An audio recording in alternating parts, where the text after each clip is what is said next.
Haleluya, puji Tuhan. Halo, shalom semuanya. Saya senang ketemu dengan Bapak Ibu. Kaget ya, jumlahnya ternyata jauh lebih banyak daripada yang pagi ya.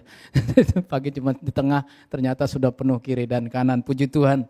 Ya, saudara, saya percaya saudara ada di sini karena Tuhan yang membawa kita ke sini. Amin. Dan saudara dibawa Tuhan ke sini bukan hanya untuk duduk diam menikmati berkat-berkat Tuhan, tapi kita datang di sini untuk memberi sesuatu buat Tuhan. Katakan amin. Ya, apa yang kita berikan kepada Tuhan, pujian penyembahan kita itu kita berikan sebagai persembahan. Lalu apa lagi yang kita persembahkan? Hati kita persembahkan semua kepada Tuhan. Yang setuju katakan amin. Nah, Bapak Ibu terkasih, sebelum saya menyampaikan firman Tuhan, sekali lagi terima kasih untuk kesempatan boleh melayani Bapak Ibu di tempat ini. Kayaknya sudah cukup lama saya tidak ada di sini, ya karena kalau tidak sebelum COVID saya pernah di sini, tapi setelah itu sudah bertahun-tahun tidak pernah sempat mampir gitu ya.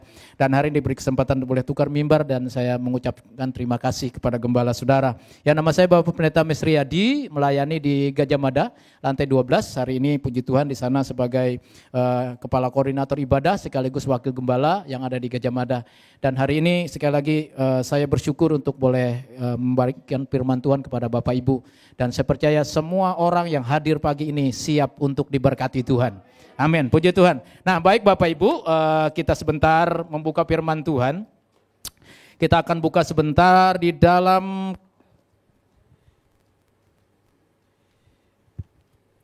Kitab Markus pasal 16. Sebentar kita lihat sebentar Bapak Ibu, mari kita buka sebentar firman Tuhan yang terambil dari Kitab Markus pasal 16 ayat 1 sampai dengan ayatnya yang ke-8. Ya, Markus pasal 16 ayat 1 sampai dengan ayatnya yang ke-8.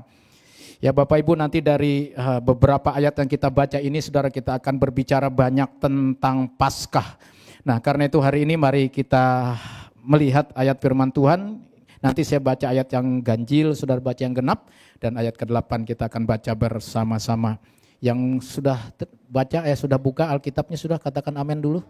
Puji Tuhan. Ya, saya kalau nggak buka kacamata sudah saya begini nih, karena kalau baca ini nggak bisa pakai kacamata, saya buram semua, saudara harus dibuka. Cuman jauh jadi nggak kelihatan. Ya, perikop berjudul Kebangkitan Yesus.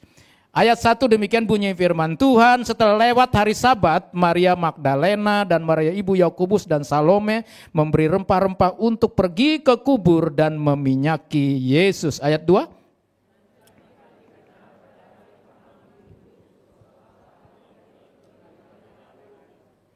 Mereka berkata seorang kepada yang lain, siapa yang akan menggulingkan batu itu bagi kita di pintu kubur? Ayat 4.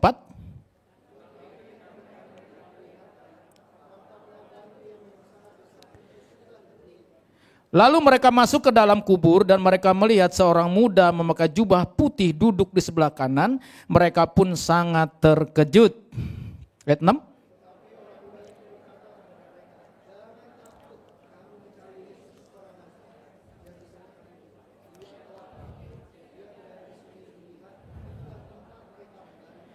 Ayat 7, tetapi sekarang pergilah, katakanlah kepada murid-muridnya dan kepada Petrus, ia mendahului kamu ke Galilea, di sana kamu akan melihat dia seperti yang sudah dikatakannya kepada kamu. Ayat 8 sama-sama, 1, 2, 3.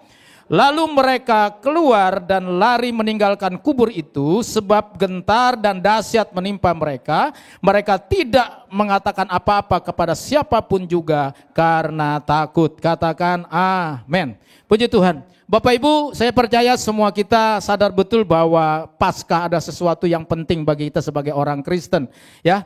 Dan karena saking pentingnya maka hari ini saudara hadir di sini. Dan hari ini saya mau tambahkan kembali kepada saudara untuk meneguhkan imanmu bahwa Paskah itu memang sangat penting bagi kita. Karena di dalam Paskah yaitu kita merayakan kebangkitan Yesus. Di situ ada kuasa yang dahsyat yang Tuhan berikan kepada kita. Yang setuju bilang amin. Jadi saya percaya kalau hari ini kita ada di sini merayakan Paskah, karena di sana Anda sadar betul ada suatu kuasa yang bisa mengubah hidup kita pada waktu kita boleh mengerti tentang kebangkitan Tuhan Yesus. Nah, hari ini saudara kita melihat bahwa apa yang terjadi di luar, saudara, orang seringkali menganggap Paskah ada sesuatu hal yang biasa. Ya, hari perayaan kebangkitan Tuhan Yesus kadang-kadang bukan diperingati dengan cara yang benar, tapi diperingati mungkin dengan pesta pora dan lain sebagainya. Tetapi hari ini kalau kita boleh ada di dalam rumah Tuhan, karena kita mau merayakan kemenangan dari Tuhan dengan cara yang berbeda. Yaitu dengan cara kita hadir di sini dan mendengar apa yang Tuhan katakan kepada kita. Nah, saudaraku yang kekasih dalam Tuhan, mungkin di masa kecil kita semua, kita dulu mungkin teringat kalau udah bicara Paskah yang diingat cuma sampai telur aja. Ya, siapa di sini yang masih suka bagi-bagi telur? Kalau hari Paskah. Ya, mungkin di sekolah minggu masih ada gitu ya. Dan saudara, saya memberitahu saudara, Paskah bukan hanya bicara telur, saudara. Kita bicara kemenangan. Ya, kita bicara apa? Kemenangan. Karena di dalam kebangkitan Yesus ada kemenangan yang besar yang Tuhan berikan. Nah, saudara, tetapi saudara, kemenangan yang Tuhan janjikan itu seringkali tidak kita maklumi, tidak kita pahami, saudara. Kenapa demikian? Karena seringkali kita lupa bahwa di hari Paskah itu bukanlah hari peringatan, saudara. Tapi hari Paskah adalah hari perayaan. Kalau sudah bicara perayaan itu adalah bicara sukacita. Maka tadi Pak Santo bilang, ini kalau nyanyi kok kayak mukanya datar semua gitu ya. Jangan-jangan belum paham bahwa hari ini tuh bukan hari kesedihan ini, tapi ini hari sukacita. Amin. Kalau saudara sukacita, wajahnya pasti sukacita. Amin. Itu terlihat loh dari wajah kita, kalau Anda tuh sukacita gitu, pasti kelihatan dari wajahnya. Ya kalau datang udah kayak pepaya busuk gitu, aduh curiga itu, sukacitanya sudah hilang. Ya. Dan hari ini kita mau merayakan sukacita. Ya, bukan kesedihan. Kalau kemarin Jumat kita sedih, ya karena itu kan kematian. Tapi hari ini kebangkitan, saudara. Ini sukacita buat kita. Amin. Wajahnya harus berubah. Bilang sama sebelah, nanti pulang muka lu jangan sama ya. Jangan datang kusut, pulangnya kusut juga gitu. Ya, maunya pulangnya kita berubah gitu. Jadi bulat gitu, cerah gitu kelihatan, berkilau, glowing kata orang. Ya, glowing karena kemuliaan Tuhan. Katakan amin. Nah, saudara kasih dalam Tuhan, dari ayat yang barusan kita baca ada beberapa hal penting saya ingin bicarakan kepada kita semua. Terkadang kita ini di dalam merayakan Paskah, saudara, kita sekali lagi tidak mendapatkan pengertian yang benar bahwa Paskah itu adalah sebuah kemenangan besar bagi kita. Kenapa demikian, saudara? Nah, kita lihat daripada ayat tadi yang barusan kita baca, ini menjelaskan beberapa hal penting bagaimana dan apa yang menjadi sebab kebanyakan orang Kristen tidak mengalami kemenangan pada waktu mereka ikut di dalam hari Paskah atau hari kebangkitan Tuhan Yesus. Nah, itu ditunjukkan di dalam Alkitab yang kita baca, yaitu tokoh-tokoh yang disebutkan di dalam Alkitab baru kita baca, ini mewakili kita, saudara. Mewakili Bapak, Ibu, dan saya pada waktu kita datang kepada Tuhan di hari Paskah. Nah, kita lihat sebentar tadi di dalam Markus pasal yang ke-16 tadi, kita lihat sebentar firman Tuhan. Dikatakan begini, setelah lewat hari Sabat, Maria Magdalena dan Maria ibu Yakobus serta Salome membeli rempah-rempah untuk pergi ke kubur dan meminyaki Yesus. Dan pagi-pagi benar pada hari pertama minggu itu setelah matahari terbit, pergilah mereka ke kubur. Ya, dikatakan di sini ada wanita-wanita, ini pengikutnya Tuhan Yesus ini bukan murid inti, tapi ini adalah pengikut-pengikut yang setia selama ini, selama Tuhan Yesus masih hidup, sampai disalibkan, sampai dikuburkan.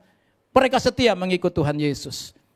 Tetapi apa yang terjadi, saudaraku, ini ada cukup menarik. Ya, tadi pagi saya juga sampaikan ini. Karena meminyaki jenazah itu bukan pekerjaan yang biasa dibagi orang Yahudi. Karena jangankan untuk meminyaki jenazah, sudah tersentuh kepada jenazah saja, itu sudah dianggap najis ya. Harus minimal 1 hari itu dia najis gitu ya.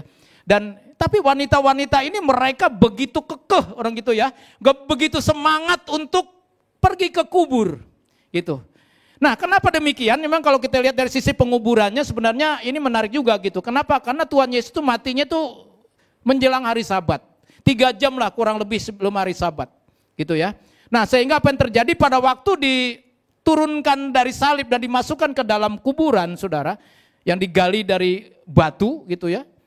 Dan itu sudah mepet gitu, sehingga kalau lazimnya itu harus diminyaki dulu, di kain kafan diminyaki, di rempah-rempah, baru ditaruh di dalam kubur. Nah ini nggak bisa, saudara, karena waktunya mepet. Kenapa demikian? Karena orang Yahudi itu di hari Sabtu, itu jam 6 itu sudah masuk hari Sabat, dan orang tuh nggak boleh ngapa-ngapain. Sehingga kalau dibiarkan, jadi tidak baik pada akhirnya. Nggak ada yang ngurus jenazahnya. Sehingga apa yang terjadi akhirnya kan dikuburkan dengan waktu yang sangat pendek, kurang lebih 3 jam harus segera dimasukkan. Sehingga kelihatannya nggak keburu diminyakin, nggak sempat diberikan rempah-rempah sebagai bagian dari kebiasaan, dan itu dimasukkan kuburan. Sehingga para wanita ini mereka pagi-pagi setelah lewat hari Sabat cepat-cepat datang ke sana. Apa maksudnya saudara? Kenapa mereka rindu ke sana? Mereka tuh sebenarnya rindu ketemu, melihat Yesus.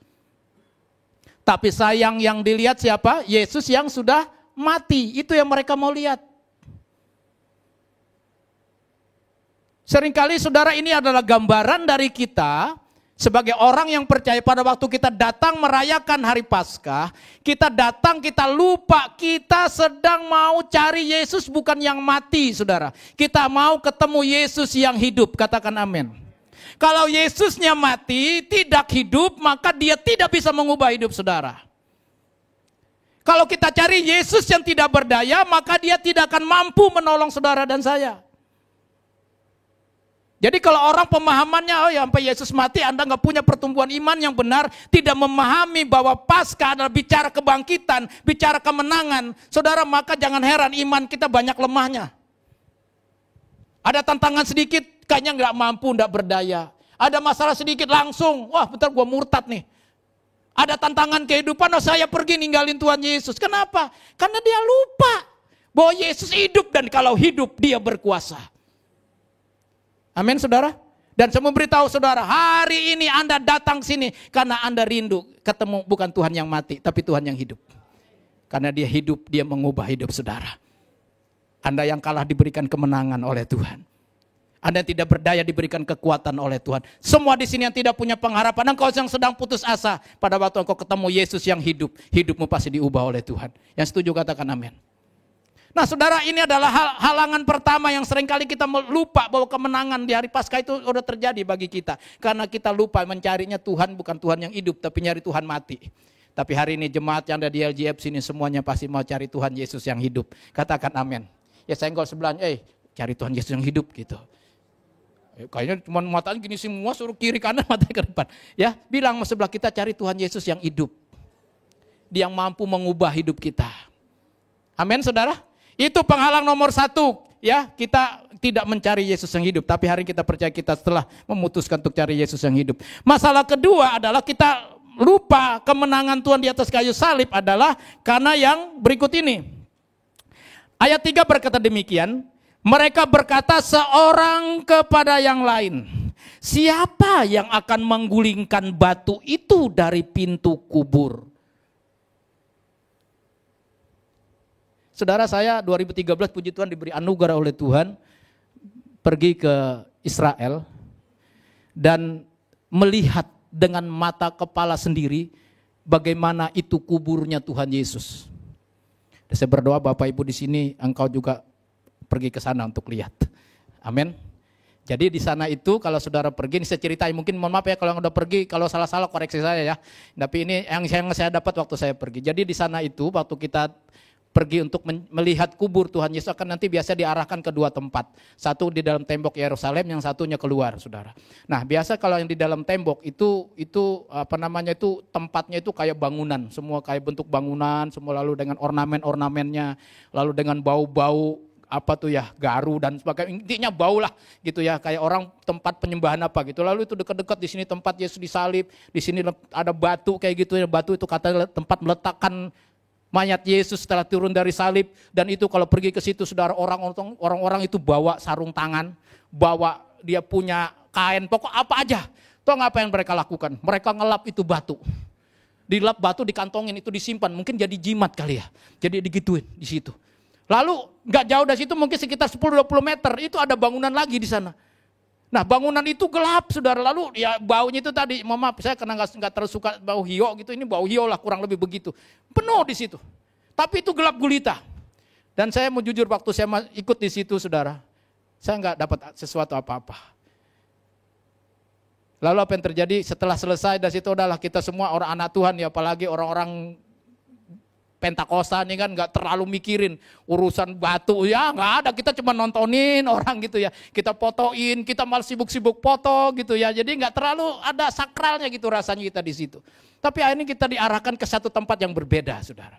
Ya kita keluar dari tembok Yerusalem dan kita pergi ke satu tempat namanya Garden Tomb. Nah di sanalah letak di mana kuburan Yesus yang dipercaya oleh kita sebagai orang-orang Kristen. Ya. Nah saya melihat di situ saudara, secara fisik gambarannya memang itu kuburan itu tidak besar, saudara. Ya, dan itu memang ada di dalam gua batu begitu, itu bekas digali. Lalu di sampingnya itu masih ada tutupan batu besar. Itu ya itulah gambarnya batu itu disingkirkan. Lalu kalau kita tengok ke dalam gitu, itu nggak jauh, saudara. Ya kurang lebih beberapa langkah gitu sudah pinggirnya gitu ya ada di sana. Tetapi yang menarik, saudara, saya sempat masuk ke dalam gitu, begitu keluar gitu ya. Itu hadirat Tuhan begitu kuat di situ. Kami semua tim rombongan datang dari Jakarta, rame-rame. Duduk itu di depannya itu ada batu. Persis nggak jauh ada batu, bukan yang penutup, ada batu yang bisa buat duduk gitu. Jadi kita duduk di situ, ada yang bawa gitar, menyanyi. Kita nyanyi itu, sebab dia hidup. Wah, kita nyanyi di situ. Kumunang semua lagu Kristen kita nyanyiin di situ. Saudara, yang datang itu kan dari segala bangsa ada di situ. Akhirnya banyak orang-orang yang nggak tahu dari mana ngumpul juga. Ikut dengan kita nyanyi walaupun nggak ngerti kali, tapi dia ikut kita karena kita sangat gembira. Oh, kita nangis semua di situ, saudara. Hadirat Tuhan begitu kuat. Dan saudara bisa memberitahu, saudara, kenapa saya bilang begini? Batu penutup itu sangat besar. Secara logika, apalagi perempuan kayak Maria Magdalena gitu, nggak mungkin geser tuh batu.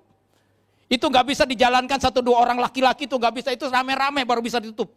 Apalagi dibuka, dipindahin, itu butuh orang banyak. Tetapi saudara, hari ini batu itu sudah tidak lagi menutup pintu kubur, sudah terbuka. Nah, apa yang saya ingin sampaikan kepada saudara pagi ini? Seringkali kita terhalang mengalami kuasa dan kemenangan dari kebangkitan Yesus. Karena kita selalu berpikir gini, siapa sih yang akan buka itu bagi kita? Kayaknya jadi terlalu sulit untuk kita menikmatinya. Itu membuat mereka aja, buat saya mah gak bisa. Oh, orang lain yang mengalami kemenangan, saya mana mungkin, saya mah orang biasa, saya bukan pengerja, saya cuma jemaat biasa. Apa mungkin saya mengalami kemenangan dari Tuhan? Kalau kita masih berpikir begitu, saudara, itu kayak ada batu yang menghalangi kita masuk. Ada satu halangan yang membuat kita terhalang untuk mengambil berkat-berkat Tuhan dari hari Paskah. Tapi hari ini saya mau beritahu saudara, lihat perempuan itu. Awal mereka bingung siapa yang buka itu batu. Tetapi begitu mereka sampai, saya mau beritahu saudara, batunya sudah terbuka. Hari ini engkau datang di sini, penghalang itu sudah disingkirkan oleh Tuhan. Amin. Setiap Anda berhak untuk menerima kemenangan dari Tuhan. Amin. Gak ada halangan lagi. Engkau datang ke sini bawa beban berat, ayo tanggalkan bebanmu. Ya, hari ini engkau berkata mana mungkin masuk hadirat Tuhan menikmati berkat Tuhan. Engkau bisa karena Tuhan sudah melakukan itu bagi engkau. Ya, semuanya sudah terbuka, tidak lagi ada halangan bagi kita. Yang setuju bilang amin. Bilang aku mau diberkati Tuhan. Bilang sama sebelah, aku mau diberkati Tuhan.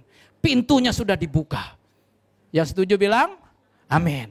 Yang ketiga, apa penghalang orang itu mengalami kemenangan, mengalami hal ajaib dari kebangkitan Tuhan Yesus. Yaitu yang berikut ini. Ayat yang kelima dari Markus pasal 16. Demikian bunyi firman Tuhan. Lalu mereka masuk ke dalam kubur dan mereka melihat seorang muda yang memakai jubah putih duduk di sebelah kanan. Mereka pun sangat terkejut. Saudara, saya ambil yang bagian A-nya saja. Lalu mereka masuk ke dalam kubur. Saudara, kalau mereka nggak masuk, mereka ngalami itu tadi nggak? Ketemu malaikat Tuhan gitu, lihat keadaan di dalam, ngalamin nggak? Nggak kan? Mereka itu bukan, cuma celengak-celenguk di luar gitu, kebingungan, gak berani masuk. Tapi ini memutuskan, ayo kita masuk ke dalam yuk.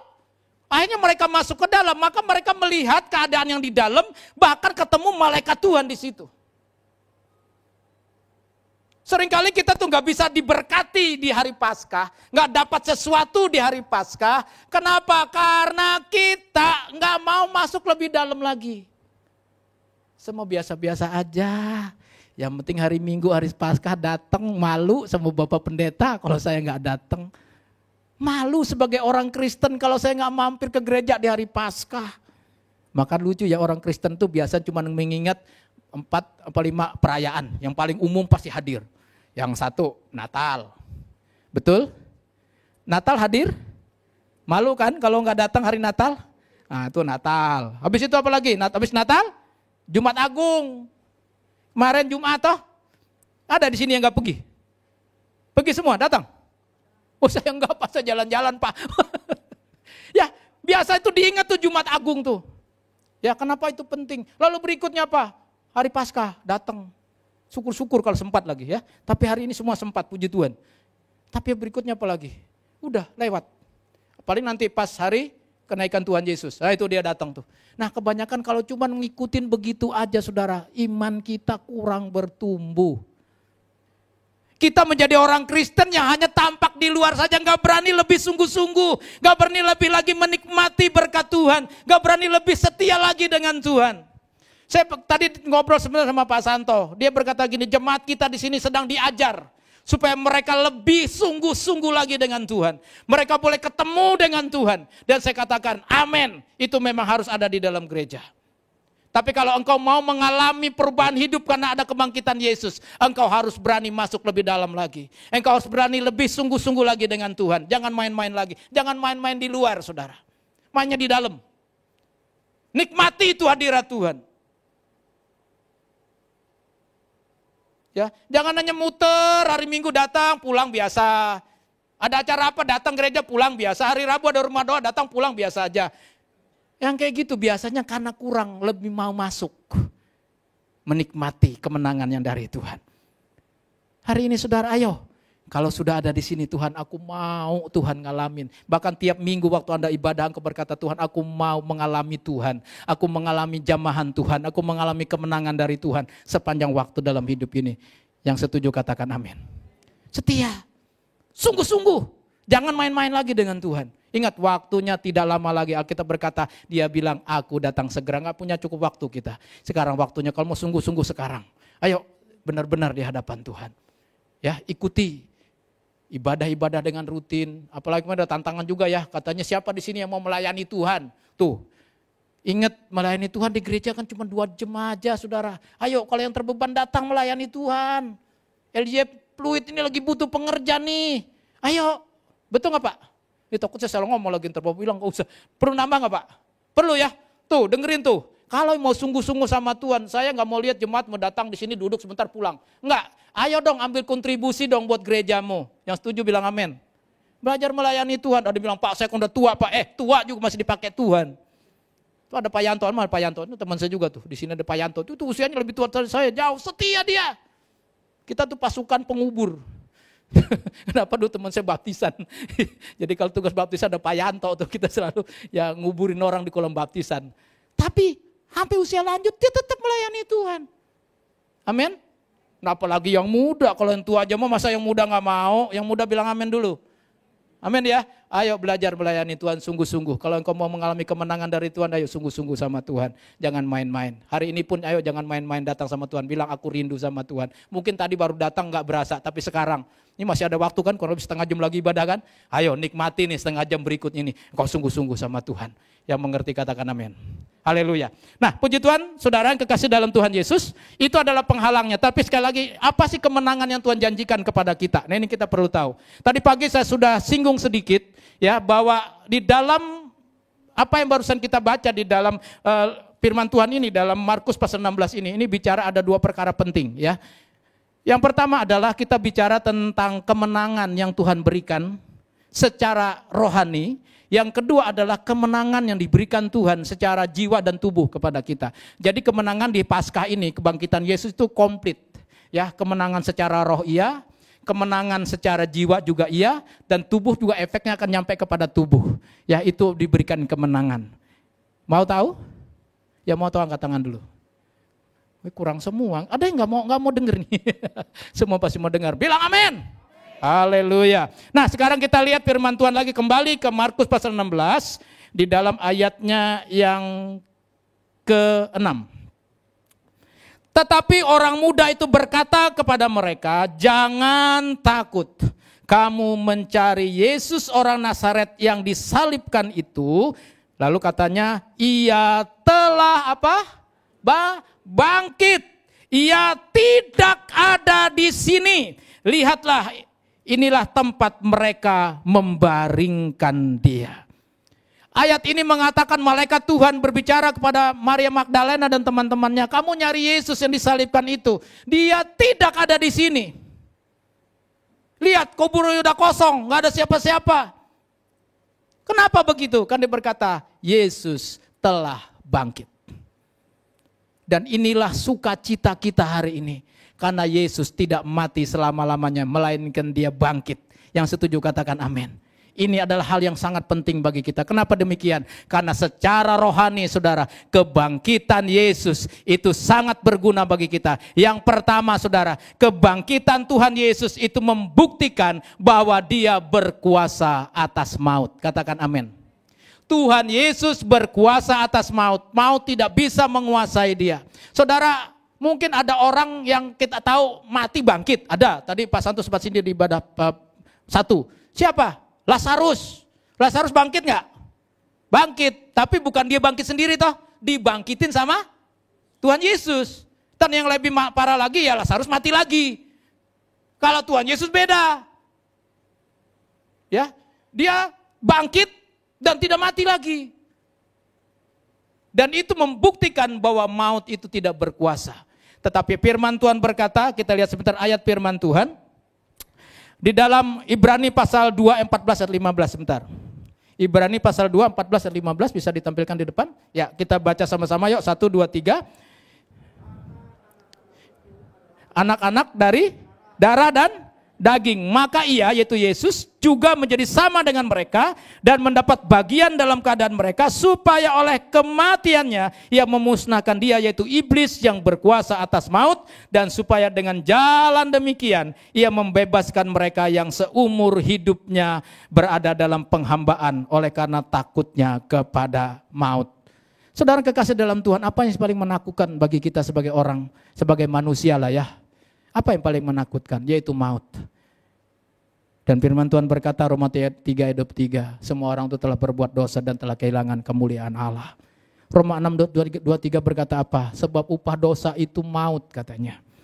Upah dosa itu apa? Maut. Maut itu saudara bukan hanya bicara neraka saudara. Tetapi maut itu juga bicara keterpisahan antara orang berdosa dengan Tuhan. Rasa terpisah inilah yang tidak bisa diobati oleh apapun saudara. Jiwa orang itu merana. Masalahnya bukan cuma sehari, 2 hari, seminggu, 2 minggu, setahun, 2 tahun ini. Selama-lamanya jiwa ini merana. Plus bonus lagi, ditaruh di neraka lagi. Itu bonusnya. Maut itu keterpisahan antara manusia yang berdosa dengan Allah. Tapi Alkitab berkata pada waktu Anda percaya kepada Yesus. Engkau percaya berarti kan bukan hanya percaya Yesus mati saja, Anda percaya juga Yesus bangkit, katakan amin. Maka saudara diberikan kemenangan oleh Tuhan Yesus. Karena dia telah membuktikan dia menang atas maut. Orang yang percaya kepada Tuhan Yesus juga diberikan kemenangan untuk mengalahkan maut, katakan amin. Hari ini Anda jangan khawatir. Ya jangan takut lagi tentang maut. Tenang saudara, Anda tidak akan terpisah dari Tuhan selama engkau setia mengiring Tuhan Yesus. Yang setuju katakan amin. Itu kemenangan pertama. Kemenangan rohani yang kedua saudara. Kemenangan rohani yang kedua dikatakan firman Tuhan dalam 1 Korintus pasal 15 ayat 17, 20 dan 22. Bisa buka sebentar saja biar ini agak cepat. Ya. 1 Korintus 15 ayat 17, 20 dan 22.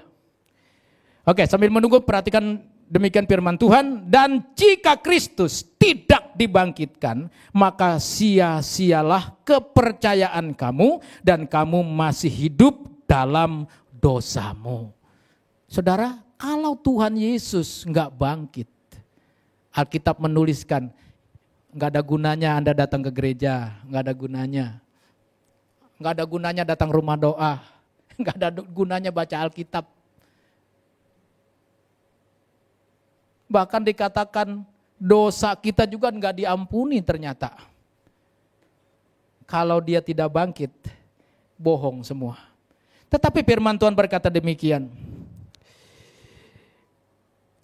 Tetapi, ini ayat 20, yang benar ialah bahwa Kristus telah dibangkitkan dari antara orang mati. Ini yang benar, ya. Yang benar dikatakan bahwa Yesus telah dibangkitkan dari antara orang mati.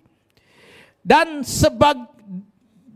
sebagai yang sulung dari orang-orang yang meninggal, karena sama seperti semua orang mati dalam persekutuan dengan Adam, demikian pula semua orang akan dihidupkan kembali dalam persekutuan dengan Kristus. Katakan amin. Paskah memberikan kemenangan, kepastian, pengampunan dosa saudara. Amin. Dosamu pasti diampuni Tuhan. Tapi ingat, bukan dosa ini besok dan seterusnya, itu butuh pertobatan tiap hari saudara. Maka itu kita percaya kita tidak sekali selamat tetap selamat. Butuh proses pertobatan. Waktu engkau terima Yesus, dosamu yang lama semuanya langsung dihapus. Tapi setelah engkau terima Yesus, engkau masih berjalan jadi manusia. Amin. Ada yang setelah Tuhan Yesus langsung bersayap di sini? Nggak ada kan, jadi malaikat gitu nggak ada kan? Semua jadi manusia tetap. Kalau Anda jadi manusia, masih ada tantangan nggak? Masih ada cobaan nggak? Kalau masih ada cobaan bisa jatuh nggak? Bisa gagal nggak? Bisa. Kenapa? Karena tubuh kita ini lemah saudara. Dan iblis itu udah tahu pabrik dosanya udah tutup saudara. Waktu Anda terima Yesus, pabrik dosamu itu udah ditutup. Tapi si iblis seringkali coba putar lagi mesinnya supaya nyalain tuh dosa lagi. Nyalain. Yang masalah seringkali kita gagal karena itu diizinkan dia menyalakan mesin dosa. Tapi hari ini puji Tuhan ada kabar baik buat kita semua. Kalau engkau masih sering gagal dalam pencobaan dalam hidup ini, bertobat. Caranya apa? Yang pertama 1 Yohanes 1 ayat 9. Akui dosa saudara. Ya Allah setia dan adil, Dia akan mengampuni segala dosa kita, menyucikan kita dari segala kejahatan. Setelah itu ayo bertobat. Bertobat itu apa sih? Bertobat itu artinya berbalik 180 derajat. Misalnya tadinya kesana nih, yang dosa kesana nih, yang benar di sini. Nah, yang bertobat itu disebut apa? Kita berbalik. Jalan. Bukan berbalik diem, saudara. Berbaliknya kemana? Jalan ke arah yang baru, yang benar. Lah kalau cuman berbalik tapi diem, saudara saya tukang mancing saudara. Kalau lihat ikan, dia hebat ngelawan arus. Tapi kalau dia diem aja begini, itu ikan biar dia jago di lautan, jago di air mana. Tapi kalau diem aja ketemu arus, kira-kira gimana? Anyut, bukan ke depan majunya. Kemana? Mundur lagi. Cuman beda sekarang nggak pakai muka, sekarang pakai belakang. Jalannya tapi ke sono, keseret kita. Amin. Kita harus bertobat setiap hari. Itu penting bagi kita semua. Ya. Tiap hari ini adalah proses kehidupan. Bisa jadi kita gagal, tapi jangan takut. Tuhan memberikan jaminan jalan untuk kita lepas dari jerat maut. Ya, dosa saudara bisa diampuni oleh Tuhan. Yang setuju katakan amin. Oke, lanjut berikutnya saudara. Nah, lalu di dalam yang ketiga adalah berkat kemenangan secara rohani. Yang ketiga adalah kita dikatakan di dalam Yohanes pasal 11 ayat 25 dikatakan Tuhan Yesus bilang begini, barang siapa percaya kepada Tuhan Yesus dia tidak akan mati, ya, melainkan akan hidup, walaupun dia udah mati dia tetap hidup. Ya, artinya apa saudara? Lewat kebangkitan Tuhan Yesus, dia membuktikan apa yang diucapkan itu adalah ya dan amin. Tuhan Yesus nggak bohong saudara. Artinya apa? Ada janji bagi kita semua tentang pengharapan setelah kita mati. Ya, itu dijanjikan oleh Tuhan. Dan hari ini saya berkata jangan takut, kalau sampai kita mati pun Anda nggak usah takut. Banyak orang ditanya takut nggak mati. Ada yang rohani, enggak Pak, kenapa? Saya pasti pergi ke sorga. Tapi kalau disuruh duluan juga nggak mau. Ayo duluan ke pergi, nggak ada yang mau saudara. Ya. Tapi ada juga orang yang setengah mati mempertahankan hidupnya supaya jangan mati.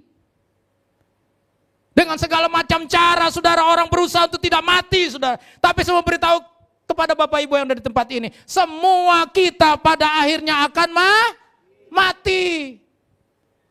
Hanya persoalannya adalah kapan waktunya kita semua tidak tahu. Karena rahasia kematian itu hanya ada di tangan Tuhan. Yang setuju bilang amin. Ini ada satu pendapat, mungkin mudah-mudahan saya benar, kalau saya salah jangan diikutin. Saya percaya umur gak bisa ditambahin lewat makanan sehat. Umur gak bisa ditambahin dengan olahraga yang baik. Umur gak bisa ditambahin dengan Anda melakukan perawatan badan, muka dan sebagainya. Gak bakal memperpanjang umur. Karena umur ketetapan Tuhan. Lalu masalahnya adalah untuk apa kita disuruh jangan makan yang berlemak terus. Saudara, kursi kaki 4 kalau boleh dimakan juga kalau bisa. Kenapa? Karena semuanya boleh semua. Kenapa kita dilarang ini itu, ini jangan, yang ini nggak bagus. Kenapa harus begitu? Ayo olahraga. Kenapa begitu? Karena Tuhan mau sampai umur yang Tuhan sudah kasih, hidupmu masih berguna buat Tuhan. Loh ya serius ini. Daripada kita punya jatah hidup umur 85 atau 90 tahun. Tapi mohon maaf karena gaya hidupnya kagak bener Pak, Bu. Dari umur 50 udah sakit-sakitan. Menderita nggak lu dari 50 sampai 90 tahun lu sakit-sakitan mau?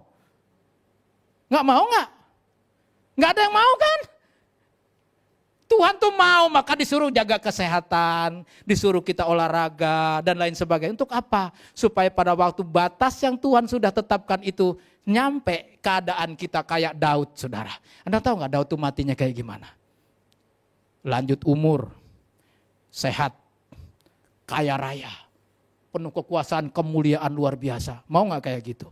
Saya mau, saudara. Daud itu mati karena usia tua, saudara. Melanjut umurnya. Batasnya sampai, tapi sempurna. Saya juga mau kayak gitu nanti mati dalam keadaan yang sempurna. Mulai hari ini ayo jaga hidup saudara. Amin. Harapan kita sebagai anak Tuhan, kalau Yesus sudah bangkit, maka nanti kita tidak akan mati selama-lama. Kita juga akan dibangkitkan. Amin. Yang setuju bilang amin dulu. Nah yang terakhir sekarang. Tadi kan rohani ya, ini yang terakhir nih. Jam saya cukup gak ya?